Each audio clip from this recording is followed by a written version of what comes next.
अरे दुल्हन आ गई, नई बहू आ गई। कार के दरवाजे पर रुकते ही शोर सा मच गया। अजय की मां, जल्दी आओ, किसी ने आवाज लगाई। बहू का स्वागत करो, अरे भाई गीत गाओ। अजय की मां राधा देवी ने बेटे बहू की अगवानी की। अजय जैसे ही आगे बढ़ने लगा कि घर का दरवाजा उसकी बहन रेखा ने रोक लिया। अरे भैया, आज भी क्या ऐसे ही अंदर चले जाओगे? पहले मेरा नेक दो, एक चवन्नी से काम चल जाएगा। अजय ने छेड़ा और भाई बहन की नोक झोंक शुरू हो गई। सब औरतें भी रेखा की तरफदारी करती जा रही थीं। केतकी ने धीरे से नजर उठाकर ससुराल के मकान का जायजा लिया। पुराने तरीके का मकान था। केतकी ने देखा, ऊपर की मंजिल पर कोने में खड़ी एक औरत और उसके साथ खड़े 2 बच्चे हसरत भरी निगाह से उसको ही देख रहे थे। आंख मिलते ही बड़ा लड़का मुस्कुरा दिया। वो औरत भी जैसे कुछ कहना चाह रही थी, लेकिन जबरन अपने आप को रोक रखा था। तभी छोटी बच्ची ने कुछ कहा कि वो अपने दोनों बच्चों को लेकर अंदर चली गई। और तभी रेखा ने कहा, अरे भाभी अंदर चलो, भैया को जितनी जल्दी लग रही है आप उतनी ही देर लगा रही हैं। केतकी अजय के पीछे पीछे घर में प्रवेश कर गई। करीब 15 दिन बीत गए। केतकी ने आते जाते कई बार उस औरत को देखा, जो देखते ही मुस्कुरा देती पर बात नहीं करती थी। कभी केतकी बात करने की कोशिश करती तो वो जल्दी जल्दी हाँ ना में जवाब देकर या फिर हंसकर टाल जाती। केतकी की समझ में नहीं आता कि आखिर माजरा क्या है, लेकिन धीरे धीरे टुकड़ों टुकड़ों में उसे जानकारी मिली कि वो औरत उसके पति अजय की चाची है, लेकिन जायदाद के झगड़े को लेकर उनमें अब कोई संबंध नहीं है। जायदाद का बंटवारा देखकर केतकी को लगा कि उसके ससुर के हिस्से में एक कमरा ज्यादा ही है। फिर क्या चाची जी इस कारण से शादी में शामिल नहीं हुई, या फिर उसके ससुर ने ही उनको शादी में निमंत्रण नहीं दिया? पता नहीं कौन कितना गलत है, उसने सोचा। एक दिन केतकी जब अपनी सास राधा के पास फुर्सत में बैठी थी तो उन्होंने पुरानी बातें बताते हुए कहा, तुम्हें पता है, मैं इसी तरह चाव से एक दिन कमला को अपनी देवरानी नहीं बहू बनाकर लाई थी। मेरी सास तो बिस्तर से उठ ही नहीं सकती थी। वे तो जैसे अपने छोटे बेटे की शादी देखने के लिए ही जिंदा थी। शादी के बाद सिर्फ 1 माह ही तो निकाल पाई। मैंने सास की तरह ही इसकी देखभाल की, और देखा जाए तो देवर प्रकाश को मैंने अपने बेटे की तरह ही पाला है। तुम्हारे पति अजय और प्रकाश में सिर्फ 7 साल का अंतर है। उसकी पढ़ाई लिखाई, काम धंधा, शादी ब्याह सब कुछ मेरे प्रयासों से ही तो हुआ, फिर बेटे जैसा ही तो हुआ। राधा ने केतकी की ओर समर्थन की आशा में देखते हुए कहा। हाँ बिल्कुल, केतकी ने आगे उत्सुकता दिखाई। वैसे शुरू में तो कमला ने भी मुझे सास के बराबर आदर सम्मान दिया, और प्रकाश ने तो कभी मुझे किसी बात का पलट कर जवाब नहीं दिया। वे जैसे अतीत को अपनी आंखों के सामने देखने लगी। लेकिन बुरा हो इन मोहल्ले वासियों का, किसी का बनता घर किसी से देखा नहीं जाता ना। और ये नादान कमला भी उन्हीं की बातों में आकर बंटवारे की मांग कर बैठी। राधा ने मुंह बनाते हुए कहा, क्या बात हुई थी? केतकी अपनी उत्सुकता दबा ना पाई। इसकी शादी के 3 साल तक तो सब कुछ ठीक ठाक चलता रहा, लेकिन पता नहीं लोगों ने इसके मन में क्या क्या भर दिया कि धीरे धीरे इसने घर के कामकाज से हाथ खींचना शुरू कर दिया। हर बात में हमारी उपेक्षा करने लगी।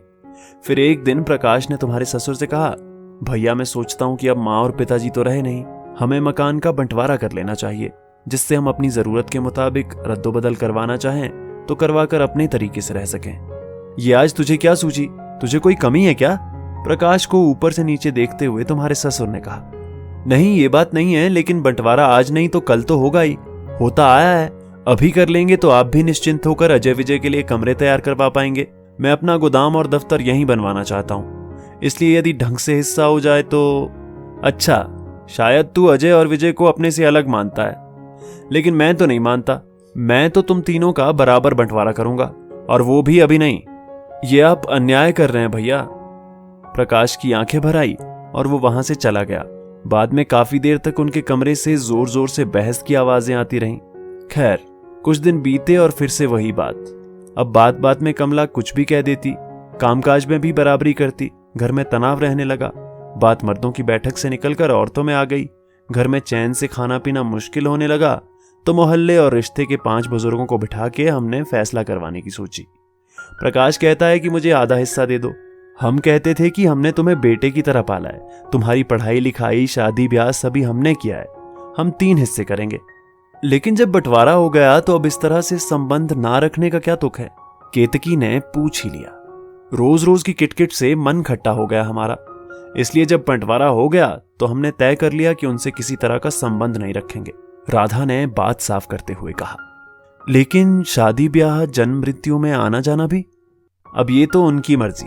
अच्छा बताओ, तुम्हारी शादी में कामकाज के बाबत पूछना, शामिल होना क्या उनका कर्तव्य नहीं था? लेकिन प्रकाश तो शादी के 3 दिन पहले अपने धंधे के सिलसिले में बाहर चला गया, जैसे उसके बिना काम चलेगा ही नहीं। राधा ने अपने मन की भड़ास निकाली। आपने उनसे आने को तो कहा होगा ना? अच्छा, राधा ने मुंह बिचकाया। जिसे मैं घर में लाई उसे न्योता देने जाऊंगी? कल विजय की शादी में तुमको न्योता दूंगी, तब तुम आओगी। केतकी को लगा अब पुरानी बातों पर आया गुस्सा कहीं उस पर ना निकले। वो धीरे से बोली, मैं चाय का इंतजाम करती हूं। केतकी सोचने लगी कि कभी चाची से बात करके ही वास्तविक बात पता चलेगी। उसने चाची और उनके बच्चों से संपर्क बढ़ाना शुरू किया। जब भी उनको देखती 1-2 मिनट बात कर लेती। एक दिन तो कमला ने कहा भी, तुम हमसे बात करती हो, भैया भाभी कहीं नाराज हो गए तो? आप भी कैसी बात करती हैं, वे भला क्यों नाराज होंगे? केतकी ने हंसते हुए कहा। अब केतकी ने दृढ़ निश्चय कर लिया कि एक दूसरे के मन पर जमा मैल हटाना है। इसलिए एक दिन सास से बोली, चाची जी कह रही थी आप कढ़ी बहुत बढ़िया बनाती हैं, कभी मुझे भी खिलाइए ना। इसी तरह केतकी कमला से बात करती तो कहती, माँ जी कह रही थी कि आप भरवा बैंगन बहुत बढ़िया बनाती हैं। कहने की जरूरत नहीं कि ये बातें वो किसी और के मुंह से सुनती, पर सास को कहती तो चाची का नाम बताती, और चाची से कहती तो सास का नाम बताती। वो जानती थी कि अपनी प्रशंसा किसे अच्छी नहीं लगती, फिर अगर वो अपने दुश्मन के मुंह से हो तो दुश्मनी भी कम हो जाती है। इस तरह की बातों के जरिए केतकी एक दूसरे के मन में बैठी गलतफहमी और वैमनस्य को दूर करने लगी। एक दिन तो उसको लगा कि उसने गढ़ जीत लिया। हुआ क्या कि केतकी के नाम की चिट्ठी पिंकी लेकर आई और गैलरी से उसने आवाज लगाई, भाभी जी। केतकी उस समय रसोई में थी, वहीं से बोली, क्या बात है? आपकी चिट्ठी। केतकी जैसे ही बाहर आने लगी, पिंकी गैलरी से चिट्ठी फेंक कर भाग गई। जब उसकी सास ने ये देखा तो बरबस पुकार बैठी, पिंकी अंदर तो आ। तब केतकी को आशा की किरण ही नजर आई। उसे विश्वास हो गया कि अब दिल्ली दूर नहीं है। तभी राधा को बेटी की बातचीत के सिलसिले में पति और बेटी के साथ 1 हफ्ते के लिए बनारस जाना था। केतकी को दिन चढ़े हुए थे, इसलिए उन्हें चिंता थी कि क्या करें। पहला बच्चा है, घर में कोई बुजुर्ग औरत होनी ही चाहिए। आखिरकार केतकी को सब तरह की हिदायतें देकर वो रवाना हो गई। 3-4 दिन आराम से निकले। एक दिन दोपहर के समय घर में अजय और विजय भी नहीं थे। ऐसे में केतकी परेशान सी कमला के पास आई। उसकी हैरान परेशान हालत को देखकर कमला को कुछ खटका हुआ। क्या बात है, ठीक तो हो?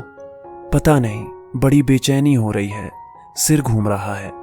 बड़ी मुश्किल से केतकी बोली, लेट जाओ तुरंत, बिल्कुल आराम से। कहती हुई कमला नीचे पति को बुलाने चली गई। कमला और प्रकाश उसे अस्पताल ले गए और भर्ती करा दिया। फिर अजय के दफ्तर फोन किया। अजय ने आते ही पूछा, क्या बात है? वो बदहवास सा हो रहा था, शायद चिंता से रक्तचाप बहुत बढ़ गया है। कमला ने जवाब दिया, मैं इसके पीहर से किसी को बुला लेता हूं, आपको बहुत तकलीफ होगी। अजय ने कहा, ऐसा है बेटे, तकलीफ के दिन हैं तो तकलीफ तो होगी ही, घबराने की कोई बात नहीं, सब ठीक हो जाएगा। प्रकाश ने अजय के कंधे पर हाथ रखकर कहा, बाकी जैसा तुम उचित समझो। वैसे डॉक्टर ने क्या कहा है? अजय ने चाचा से पूछा। रक्तचाप सामान्य हो रहा है, कोई विशेष बात नहीं है। केतकी को 2 दिन अस्पताल में रहना पड़ा, फिर छुट्टी मिल गई, पर डॉक्टर ने आराम करने की सख्त हिदायत दे दी। घर आने पर सारा काम कमला ने संभाल लिया। केतकी इस बीच कमला का व्यवहार देखकर सोच रही थी कि गलती कहां है। कमला कभी भी उसके सास ससुर के लिए कोई टिप्पणी नहीं करती थी, लेकिन एक दिन केतकी ने बातों बातों में कमला को उकसा ही दिया। उन्होंने बताया, मैंने बंटवारा कराया, ये सब कहते हैं, लेकिन क्या गलत कराया?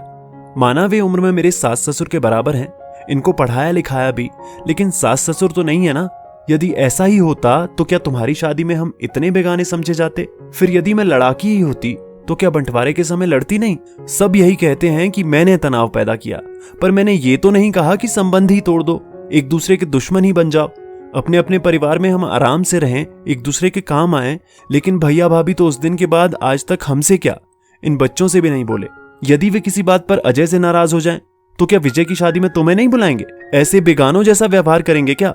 बस यही फर्क होता है और होता आया है। उसके लिए मैं किसी को दोष नहीं देती। खैर छोड़ो इस बात को। जो होना था वो हो गया। बस मैं तो यही चाहती हूं कि दोनों परिवारों में सदा मधुर संबंध बने रहें। मां जी भी यही कहती हैं, केतकी ने अपनेपन से कहा। सच? कमला ने आश्चर्य प्रकट किया। हाँ, फिर वे हमसे बेगानों जैसा व्यवहार क्यों करती हैं? वे बड़ी हैं ना, अपना बड़प्पन बनाए रखना चाहती हैं। आप जानती ही हैं, वे उस दौर की हैं कि टूट जाएंगी पर झुक नहीं सकती। केतकी की बात सुनकर कमला कुछ सोचने लगी। शाम तक राधा, रेखा और दुर्गाचरण आ गए। आकर जब देखा कि केतकी बिस्तर पर पड़ी है तो राधा के हाथ पांव फूल गए। राधा ने सहमे स्वर में पूछा, क्या हो गया? कुछ नहीं, अब तो बिल्कुल ठीक हूं, पर चाची जी मुझे उठने ही नहीं देती। केतकी ने कहा। ठीक है, तुम आराम करो, अब मैं सब कर लूंगी। राधा ने केतकी की बात अनसुनी करते हुए अपने सफर की बातें बतानी शुरू कर दी। तभी कमला ने कहा, आप थक कर आए हैं, शाम का खाना मैं ही बना दूंगी। रोज कौन खाना बनाती थी? राधा ने जानना चाहा। चाची जी ने ही सब संभाल रखा था अभी तक तो, अजय ने बताया। अस्पताल में भी ये ही रहीं, 1 मिनट भी भाभी जी को अकेले नहीं छोड़ा। विजय ने बात आगे बढ़ाई। तो फिर अब क्या पूछ रही हो? दुर्गाचरण ने राधा की ओर सहमति की मुद्रा से देखते हुए कहा। हाँ और क्या, हम क्या पराए हैं जो अब हमको खाना नहीं खिलाओगी? राधा ने कमला की ओर देखकर कहा। जी अच्छा। कमला जाने लगी। दुर्गाचरण और राधा ने एक दूसरे की ओर देखा। फिर दुर्गाचरण ने कहा, अपना आखिर अपना ही होता है, हम ये बात भूल गए थे। तभी कमला कुछ पूछने आई तो राधा ने कहा, हमें माफ करना बहू। छी भाभी जी, आप बड़ी हैं, कैसी बातें करती हैं? ये सही कह रही है, बहू कभी कभी बड़े भी गलती करते हैं। दुर्गाचरण बोले तो केतकी के होंठों पर मुस्कान खिल उठी।